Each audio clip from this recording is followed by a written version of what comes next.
প্রিয় সুধী, আসসালামু আলাইকুম রহমতুল্লাহ।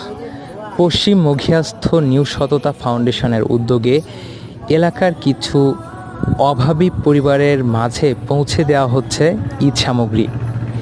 এই ঈদ সামগ্রীর মধ্যে রয়েছে সেমাই, চিনি, বাদাম, কিশমিশ এবং গুঁড়ো দুধ। আপনারা আপনাদের আর্থিক অনুদান পাঠানোর মাধ্যমে আমাদের এই কার্যক্রমের অংশীদার হতে পারেন।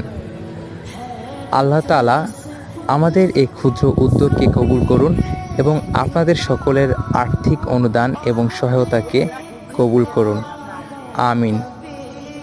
পশ্চিম মুখিয়া নিউ সততা ফাউন্ডেশনের উদ্যোগে শুধুমাত্র ঈদ সামগ্রী বিতরণই নয়, আরও বিভিন্ন সমাজসেবামূলক কার্যক্রম পরিচালিত হয়ে আসছে এবং সামনেও এ ধারা অব্যাহত থাকবে ইনশাআল্লাহ। আল্লাহ হাফিজ।